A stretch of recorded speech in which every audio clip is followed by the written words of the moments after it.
আমরা অ্যাডাল্টদেরকে নিয়ে অনেক আলোচনা করি, আজকে আলোচনা করা যাক বাচ্চাদের কিডনি ডিজিজ নিয়ে।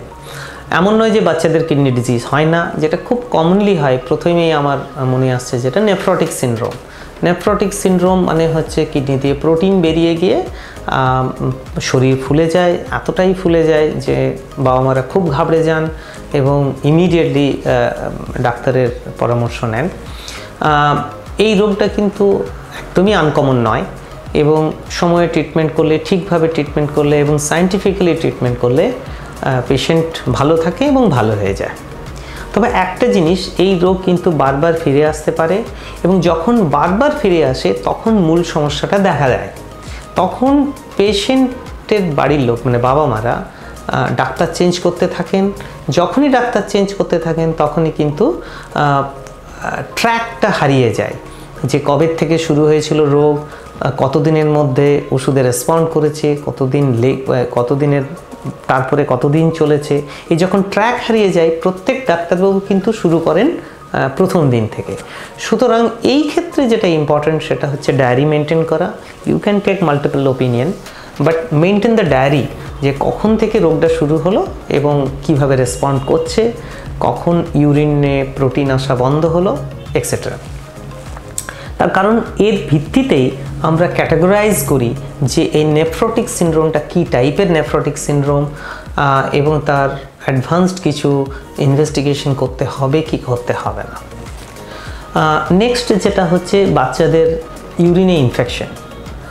বাচ্চাদের ইউরিনের ইনফেকশন কিন্তু ভেরি আনকমন এবং সেই জন্য বিশেষ করে যদি ছেলেদের ইউরিনে ইনফেকশন হয় তাহলে কিন্তু দেখতে হবে কেন হচ্ছে এবং তার ওই কিডনি ইউরেটার ব্লাডারের ট্র্যাক্টে ইভেন ফাইমোসিস আছে কিনা সেটাও দেখে নিতে হবে এবং এই কিডনি ইউরেটার ব্লাডারের ট্র্যাক্টে কোনো অ্যাবনর্মালিটি আছে কিনা সেটা দেখে নিতে হবে। না হলে কিন্তু বারবার ইউরিন ইনফেকশন হয়ে ভবিষ্যতে কিডনি ড্যামেজ হতে পারে। বাচ্চাদের আরেকটা সমস্যা যেটা হয় অনেক সময়, যে পেচ্ছাব ঠিকমতো হচ্ছে না, সেটা হয়তো বাবা মা ইগনোর করে যায় এবং পরবর্তীকালে certain age after the age of 10-20 we find that both kidneys are damaged and has gone into advanced stage.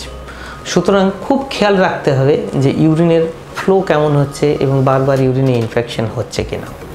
Incidentally অনেক সময় আল্ট্রাসাউন্ড করেও দেখা যায় যে কিডনি ফুলে আছে বা কিডনি ছোট বা কিডনি ঠিকমতো গ্রোথ হয়নি। সেক্ষেত্রেও কিন্তু খুব ক্লোজ মনিটরিং করলে এবং বিভিন্ন উপায়ে বাচ্চাদেরকে ভালো রাখা যায়। এছাড়াও আরও কিছু রেয়ার ডিজিজ আছে যেখানে সব কিছু করা সত্ত্বেও কিন্তু কিডনির উন্নতি হয় না এবং আলটিমেটলি কিডনি ড্যামেজ হয়ে যায়। আরেকটা হচ্ছে যে পোস্ট ইনফেকশন, বাচ্চাদের অনেক সময় টনসিলের ইনফেকশন হয়, স্কিন ইনফেকশন হয়, সেখান থেকেও কিন্তু গ্লোমেরুলোনেফ্রাইটিস আমরা যেটা বলি অ্যাকিউট গ্লোমেরুলোনেফ্রাইটিস বা পোস্ট ইনফেকশাস গ্লোমেরুলোনেফ্রাইটিস এগুলো হয়। এগুলো আগে বলা হতো যে একদম সেরে যায়, কিন্তু এখন বলা হয় যে একটা ডেন্ট বা ফুটপ্রিন্ট রেখে যায়, যেখান থেকে হয়তো ভবিষ্যতে আরও কিডনির সমস্যা হতে পারে। তো আপনারা সাবধানে থাকুন, বাবা মারা সাবধানে থাকুন, ভয় পাওয়ার কিছু নেই। যে ডিজিজ হবে তার ট্রিটমেন্ট কারেক্টলি এবং সায়েন্টিফিক্যালি করলে বাচ্চা কিন্তু ভালো থাকবে।